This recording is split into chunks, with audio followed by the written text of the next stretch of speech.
Essentially, I want us to just share a few ideas on comedy and social transformation in Africa. And I deliberately avoided this idea of defining what comedy is, defining comic forms, what makes humans laugh and things like that. Because I presume that we're all here for the comedy festival, and most of us are already at home with what comedy is and all that. I have chosen as a key operational word social transformation, and I said this refers to a shift in collective consciousness of a society so that reality is refined by consensus. And of course, consensus is very important for us in Africa because our societies, traditional societies, were run in our own form of democracy, which also looks like the one Greeks introduced in terms of direct form of democracy. But in our own case, we're talking gerontocracy, where the elders came together to take decision for the community. And so in this situation, there was no voting. You must argue your points and convince people, and people will gradually reduce the areas of differences until a consensus is built. And that is our idea of how social transformation can take place. When there is consensus, it is not an issue of when you vote, not everybody is happy with the result. And so you are not able to move as a group. So that is why I chose the term social transformation, because consensus is very important here. And that is what we see comedy, we see drama and comedy in particular playing in our society. Often, social transformation happens by intentional external stimulus. In this case, we are referring to drama. And it has to do with rational and analytical process more than emotional process. Again, this is why comedy is favored here, because it strikes more with the rational process in man than the emotional, which comedy strikes more. Now, these are components of social transformation. There's a component of identity. How do you see yourselves? How do you see your environment? Of course, it also talks about feelings and how you react to situations. Creativity, and of course, social transformation comes as a result of change of paradigms. And so once an idea becomes a common consensus, you have a new paradigm, and the idea is to establish that paradigm. This summarizes the process. It also speaks to the structure of most comedies that are crafted for purpose of social transformation.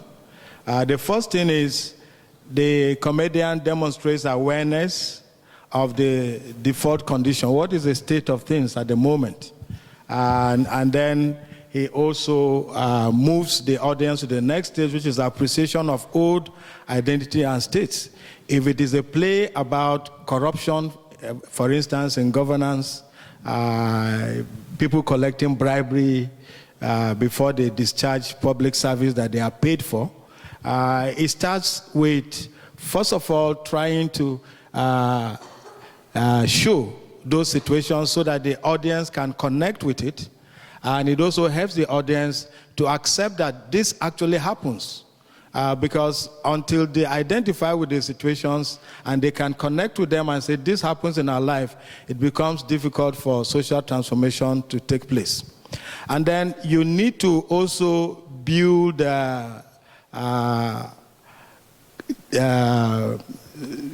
practices across individual and organizational level. And that's what I mean by it should lead to practices that support the process of transformation at multiple levels. And of course, you now move to the stage of reinforcement. And that is what gives you social transformation. And this is a model, if you analyze most of the performances that I've studied here, they follow this process. and that is why they are able to have observable impact on their audiences.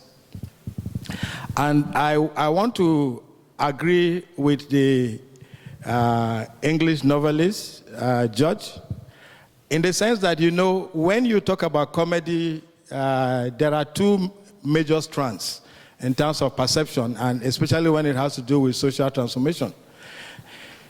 There's a school of thought that sees comedy essentially as entertainment.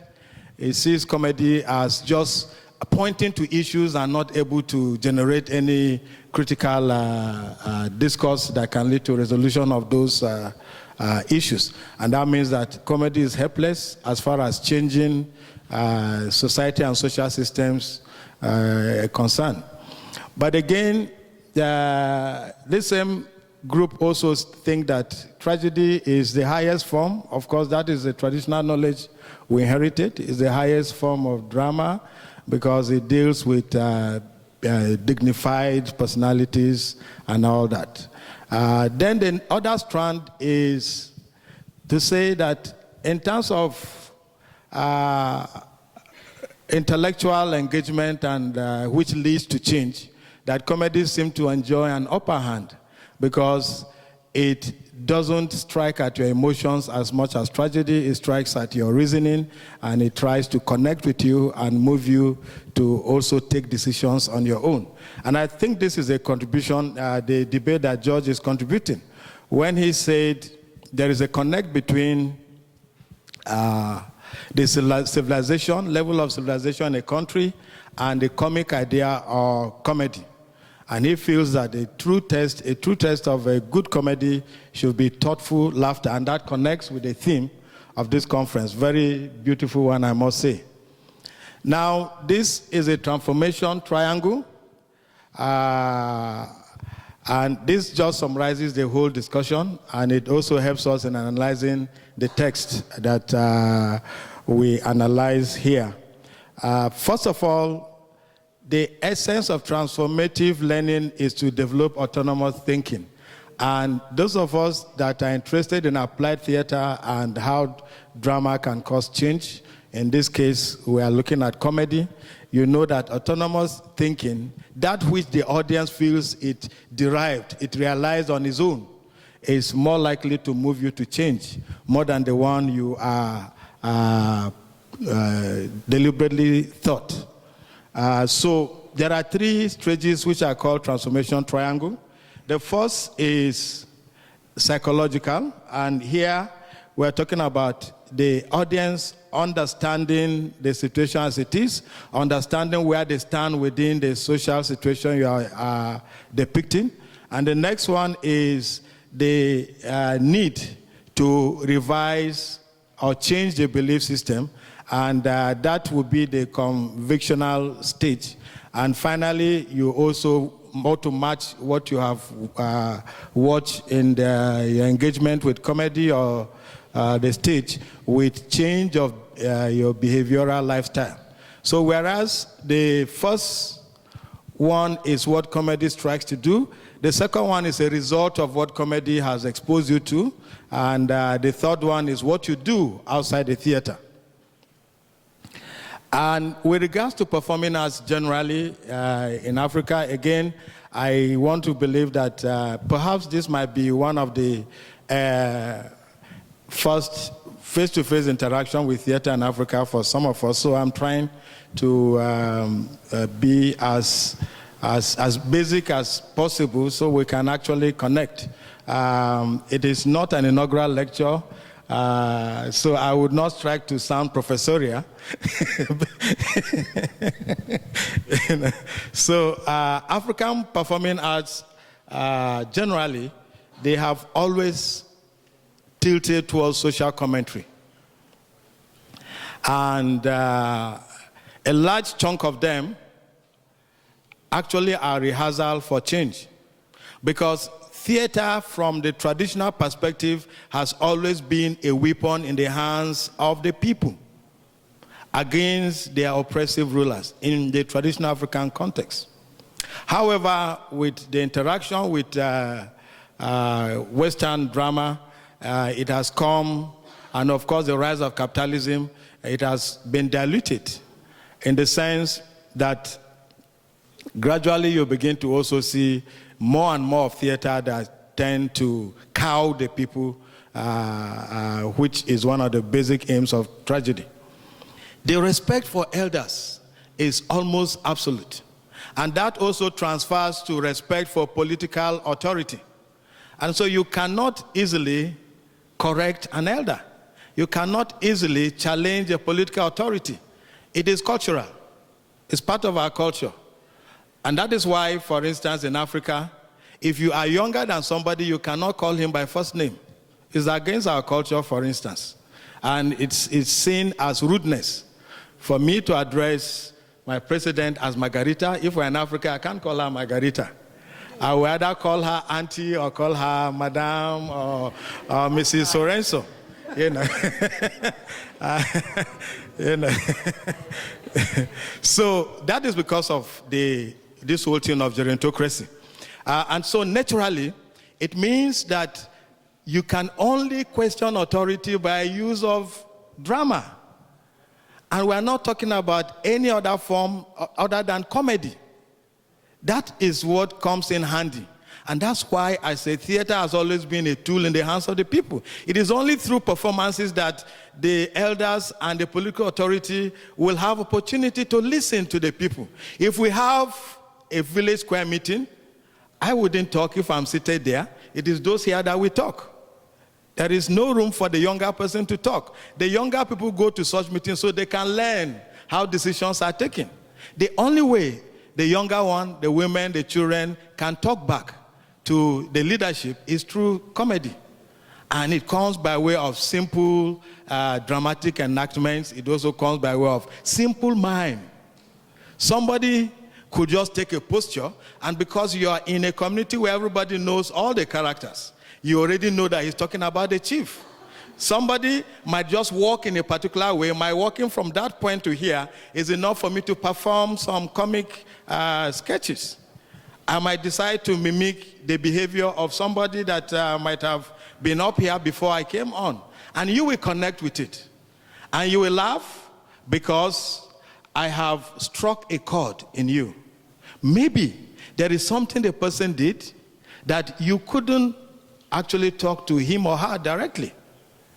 Through that enactment, I'm able to pass the message, and the person is able to take correction. And that's how social transformation takes place, through comedy. Now, so you can even dethrone a monarch with comedy.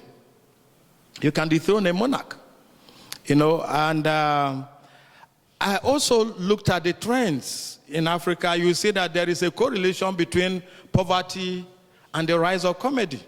There's a correlation between oppression and the rise of comedy. And I realized that is not only peculiar to Africa, even earlier documented traditions in Europe and the rest. You also can see that in America, for instance, comedy grew in popularity after the Second World War and the Depression that came with it.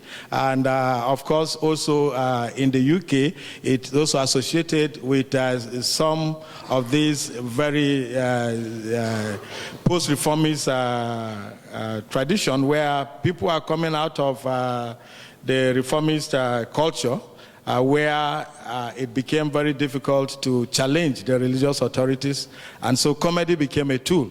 And so generally when you look at most of our comic plays, you find that correlation.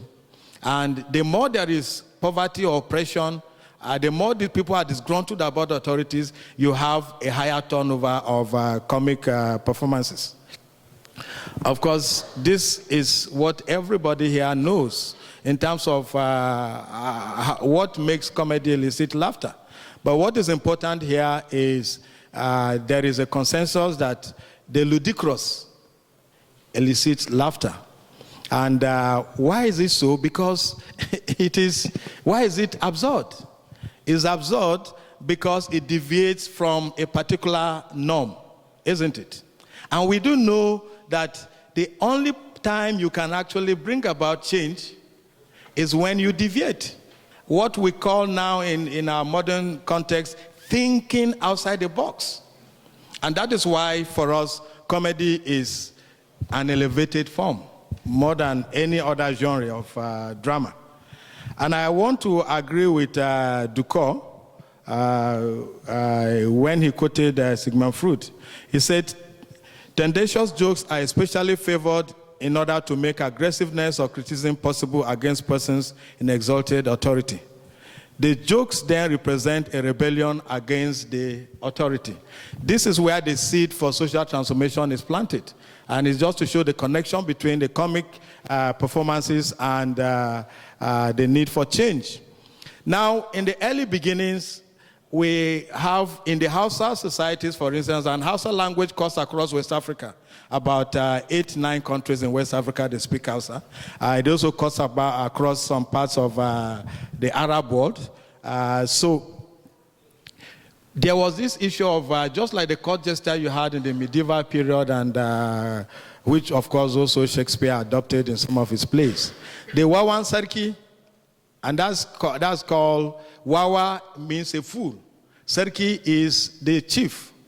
So he's a fool of the chief. Now, this is the earliest form of comedy and comic performances that you find in most African societies. And I must mention the issue of honor. The issue of honor. Just that is why you see, if you look at Shakespeare, which of his plays is most adapted in Africa, it is Hamlet. And that's because it connects with the issue of honor, which is fundamental to us. That concept of the protecting tradition, protecting a name, protecting legacies is very important to us. And anything that will bring shame to the family name is something we frown at. And so naturally, whereas for us, as we agree with Western scholarship that tragedy strikes at pity and fear. Comedy, on the other point, talks about strikes at naming and shaming. Because nobody wants to be subject of any comic performance in the public square. Because it brings you to public ridicule. And it could also affect how people look at your family. It affects also the marriage proposals that the young ladies from that family receive. Because if you were portrayed in negative light, nobody wants to marry from your family. If you're portrayed in negative light, you might never rise above a particular social position. So it is very important for us, the concept of honor. And so this is why comedy remains a very strong strategy for communication, a very strong dramatic form in Africa. Now, the Wawan Sarki represents the conscience of the community. He speaks for the community. Of course, don't forget, the community cannot just speak on every issue. And even when you have a meeting, there are people that cannot speak. Women do not have voices in public in Africa. It is getting better. It's getting better. But why you see that we dropped to 15 is because the women themselves, some of them have accepted the culture and they are not in a hurry to bring themselves forward in public domain. Then I also, as I look deeply and analyze the way comedy works in Africa, I begin to get persuaded that when you look at this particular Wawan Sarki, the court jester, it is one of those examples of the kind of theater capitalism we produce. He was not a tool in the hands of the people. He was actually used against the people, by the chief, by the ruling class. How does he do that? They borrow the same concept of there is a cathartic function there. His aim is to masturbate any feeling of aggression or anger against the ruling class.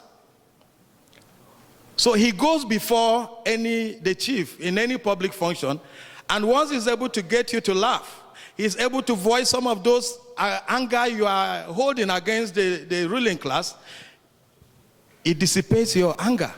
and you now feel that he has done the role for you. And so that is how the ruling class use this particular form of comic enactments to advance their domination, to advance their oppression. So what we are saying is that comedy itself is not to say it is completely neutral or completely in the hands of the people. Even in the traditional context, you find this situation, but majority of it is in the other form which we talk about. Of course, we have a strong storytelling tradition in Africa. The storytellers are, of course, old people who have experiences to share, and this is where social criticism actually, the domain of social criticism. At one level, it helps to reinforce the core traditions, but also it provides an avenue for people to speak against those aspects of the tradition that they find oppressive. Then, of course, we have so many traveling troupes performing comedy in the village square, in the market, and what have you. Now, well, this is just to also draw attention to the participatory nature of African theater. Engagement of the people is very important. And by that, in a performance, you also want the people to say something, you want the people to contribute. And our performances are designed that way. So that participation is very high. You cannot go to a theater and sit quietly until at the end of the scene or performance before you clap. In Africa, if the performer is not doing well, somebody in the audience will tell him, "You are wasting my time." Or if he thinks the action is not going well, he will tell him, "You are supposed to go this way." In fact, in some cases, the audience will replace the actor on stage to show him how they think the action should go. So it is highly participatory, and that also shapes comedy. Now, in the modern context, comedy, we have so many very important scripts. Some of them started as adaptations of established scripts. We have, for instance, Famous Officers, The Engagement, which is an adaptation of Chekhov's The Marriage Proposal. So you also have Corpses comedy. Most of these are adaptations. So you have large number of comedies that are adaptation of some of the more popular comedy scripts you are aware of. But there are also local ones that tilt more towards the issues that are of immediate impact to the people. Then there are lots of, over 70% of what you find by way of television, drama, or film, it tilts towards comedy. Again, because most times are difficult. People are looking for laughter. And the producers key into that. And that is what drives the theater business. Then stand-up comedy has become a major strand within the comedy domain in Africa generally. You have so many comedy clubs now. And in fact, this is the highest paying component of stage performance, stand-up comedy today. Because some stand-up comedians take as much as 1,000 euros for just 10 minutes performance, equivalent of 1,000 euros.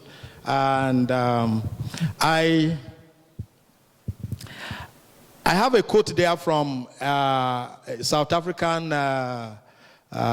comedian, Robin Nowitz. He said, we do need to poke our fingers in certain places and say, well, this is still going on. And I think particularly around Africa, we need to do that, and we do.